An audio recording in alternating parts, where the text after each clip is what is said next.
Hello, everyone. This is the podcast for the Costa Rican Political System course. Today, we have a special guest. His name is Antony Mayorga, and he is Master in Leadership and Special in Development of Human Potential. And now, we're gonna make an interview because this common question make us doubt a little bit more and more. And it's a pleasure to have you today. Hi, everyone. Thank you for inviting me to this interview. I'm glad that you invite me to give my point of view and this very interesting topic that is technology and democracy. I hope my opinions and points of view work for your purposes. So let's start with the first question. For what reason do you think that we can change the democracy using technology implements? I think that there are many reasons that we can introduce technology with democracy.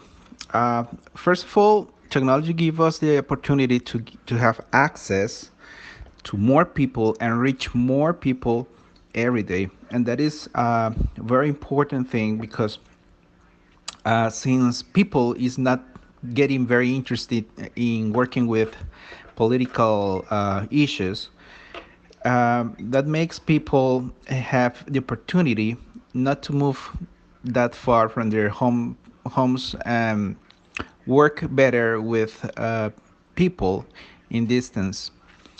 Also, uh, the opportunity to have cell phones or technological devices and apps that can make people have more information, have more access to participating polls or participating surveys that can give more information for governments and also for the people.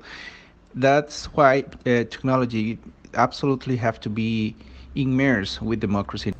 Totally agree with you. But do you believe that Costa Rica is prepared for technologic age? Technology is a train that we have to get on. Absolutely.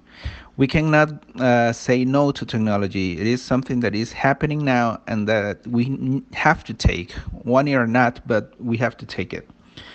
Um, so I would say that that's why if Costa Rica is prepared or not, I think we have to be prepared. We must be prepared to adapt technology to our daily lives.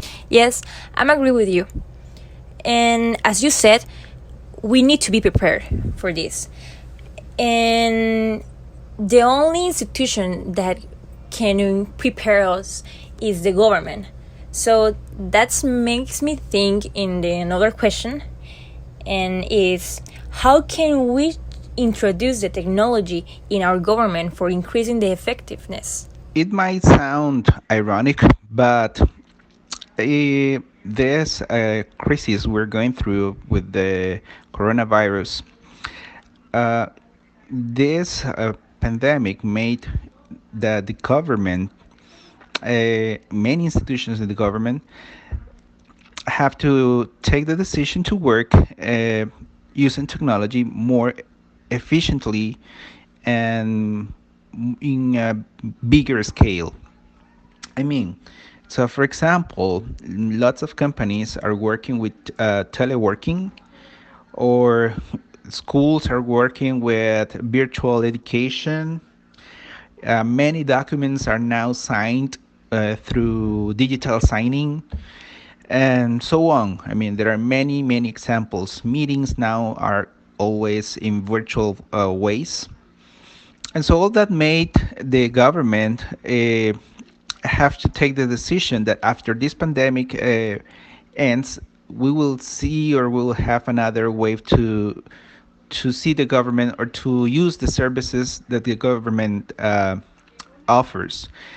Besides that, also the way we used to do our things will change absolutely.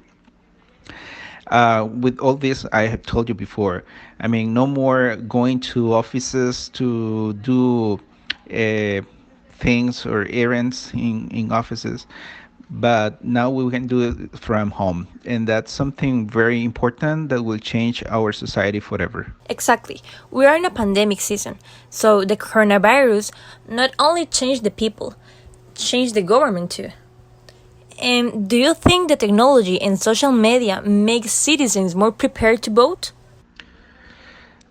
Yes, about um question 5, I would say yes, absolutely. We must remember that we are in the information age or era, and so the people have more access, and more people have access to information. Information nowadays is limitless. Having a cell phone in our hands make us a very powerful uh, democracy participants, because if we have information, we have the tool to take or make the right decisions. And so that's why um, social media and technology make us better voters. Do you believe can technology be a tool for re-empowerment? Absolutely. Technology is a tool that can work in many ways. And one of the ways is giving empowerment to people. And in terms of democracy, that can give a re-empowerment for those people who don't believe in democracy anymore and want to refresh or want to have more information and not to be fooled or feel fooled as they have felt in past periods of government. And for finally, can technological empowerment need democracy education for helps our country? I guess technological empowerment and democratic education or education in democracy are two terms that have to work together or work together perfectly. One depending on another, and because if we use both as tools to help people, both will work perfectly. But always, and following the spirit of democracy, always make the people live better and have a better society. Thanks you very much for giving your time and for give us your knowledge and for answer this interview. I hope to see you soon and thanks you a lot.